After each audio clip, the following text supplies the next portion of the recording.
అధ్యాయం 25 స్పర్శ చికిత్స వంటి సిద్ధులు మహనీయులు కేవలం తాకటం ద్వారాగాని చూడటం ద్వారాగాని వ్యాధులను ఇతర రుగ్మతలను నయం చేయగలరనేది ఒక అనుభవం. పరమాత్మ శక్తి వారి పంచేంద్రియాలలో కూడా గాఢంగా వ్యాపించి ఉంటుంది కాబట్టి ఈ సిద్ధి వస్తుందనడంలో సందేహం లేదు. జీవశాస్త్రవేత్త జె.బి.ఎస్. హాల్డేన్ ఇలా వ్రాశారు: ప్రతి వ్యక్తి యొక్క భౌతిక అంశాలు మరొక వ్యక్తి కన్నా కొద్దిగా భిన్నంగా ఉంటాయి. చేతులు, పాదాలు, ముఖం, జుట్టు మొదలైన లక్షణాలు ప్రతి వ్యక్తికి ప్రత్యేకంగా ఉన్నట్లే మానసిక అంశాలు కూడా భిన్నంగా ఉంటాయి. ఇది ఒక సాధారణ వ్యక్తి విషయంలో నిజమైతే, యోగాగ్నిచే శుద్ధి చేయబడి యోగౌషధంతో కూడిన సిద్ధుల శరీరాలు అసాధారణ గుణాలను కలిగి ఉంటాయనేది సహేతుకమైనది. శైలస ప్రదేశ్ 2 నీలప్రతియార్ ఇలా అంటారు: ఆధ్యాత్మిక యోగ మార్గంలో అపూర్వ సిద్ధిని పొందినవారు కంటికి పాత శరీరాలుగా కనిపించినప్పటికీ వారి అంతరాత్మలో వారు పూర్తిగా నూతన సృష్టి. ఒక భక్తుడు వారి నూతన శరీరం యొక్క ఒక ముక్కను తింటే అతను కూడా తక్షణమే సిద్ధుడవుతాడు. సిద్ధులు 3 మన జీవితాల గురించి సభాపతి స్వామిగారు ఇలా అన్నారు: ఋషులు మరియు యోగులు తమ శరీరాలతో తమకు ఇష్టమైనన్ని శతాబ్దాల పాటు యోగ సమాధిలో కూర్చుంటారు. ఆపై దానిని స్వయం లింగంగా మార్చి మోక్షాన్ని పొందుతారు. మరికొందరు తమ భౌతిక శరీరాలను వేల సంవత్సరాలపాటు సమాధి భంగిమలో ఉంచి పరమ అస్తిత్వస్థితిలో కూర్చుంటారు. నిర్వికల్ప సమాధిని పొందిన అటువంటి యోగ ఋషుల విగ్రహాలను సిద్ధులలో చూడవచ్చు.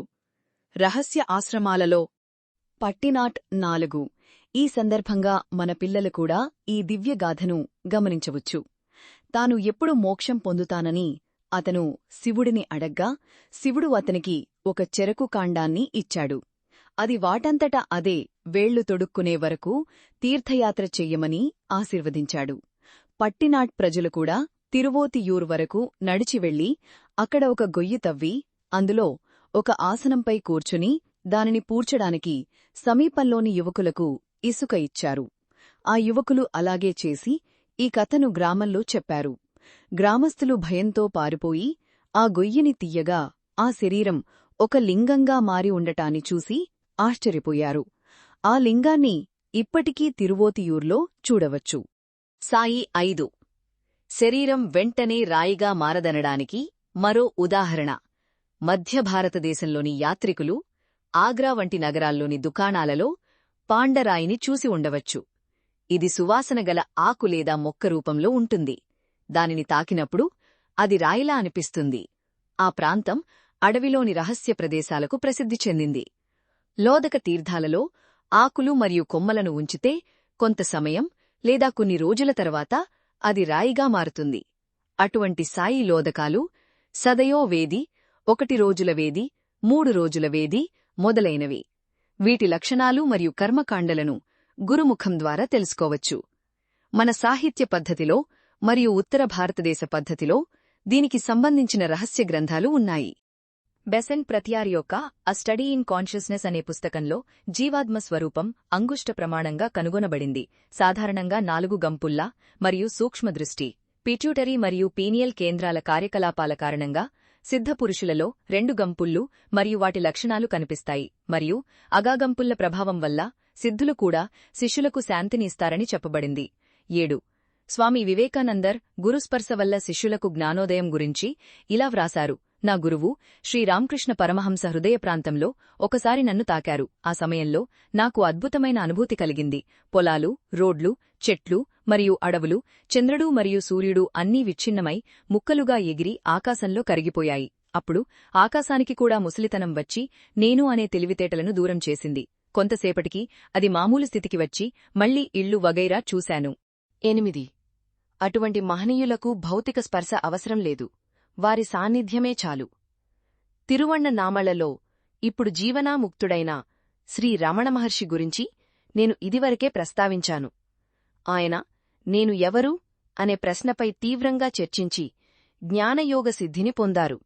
ఆయన గురించి పాల్ బ్రంటన్ ఇలా వ్రాశారు: ఒకసారి నేను కొన్ని ప్రసంగాలు వింటున్నప్పుడు ఆయన సమాధానం చెప్పకుండా పుష్పాలు నిండుగా వికసించిన అరుణాచలం వైపు తన దృష్టిని నిమగ్నం చేసి మౌనంగా కూర్చున్నారు. ఆయన జీవం ఎంతో దూరం నుండి కదులుతున్నట్లు అనిపించింది. ఆ ప్రసంగంలో లీనమై ఉన్న నా చిన్న మనస్సు నన్ను భయపెడుతున్న ఏదో అపారమైన శక్తిచే ఆకర్షించబడుతున్నట్లు అనిపించింది. నా సూక్ష్మ శరీరంలో నేను నిశ్చయంగా ఉన్నాను.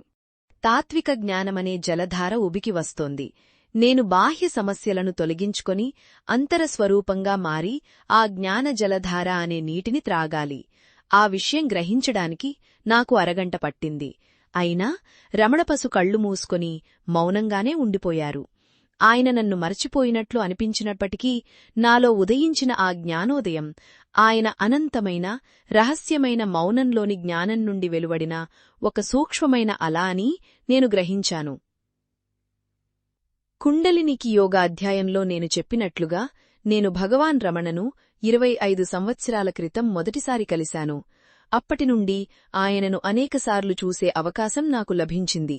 ఆయన సమక్షంలో జ్ఞానోదయం కలుగుతుందనేదే నా స్వంత అనుభవం అని నేను చెప్పగలను. భగవాన్ యొక్క సంపూర్ణ జాగృతిని ఆయనకు సహజంగా లభించిన సంభవీముద్రగా పరిగణించవచ్చు.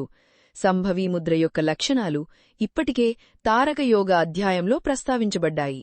9 అధ్యాత్మ యోగ సాధన ద్వారా భౌతిక శరీరాన్ని రూపాంతరం చెందించవచ్చని భృషుండి మహర్షి చరిత్ర నుండి మనకు బాగా తెలుసు. ఈ చరిత్రను నేను ఇటీవల ప్రచురించిన ముద్గల పురాణ స్తోత్ర తిరంగల్ అనే పుస్తకంలో చూడవచ్చు. ప్రాచీన కాలంలో క్రూరమైన వేటగాడైన ముద్గల మహర్షి అనుగ్రహ ప్రభావం వల్ల గణేశ నామాన్ని జపిస్తూ చాలా కాలంపాటు అచేతన స్థితిలో కూర్చున్నాడు. అప్పుడు గురువు వచ్చి అతనిని అచేతన స్థితి నుండి మేల్కొలిపినప్పుడు అతను స్తోత్రాలు పఠిస్తూ శ్రీ గణేశునిలా ప్రకాశించాడు.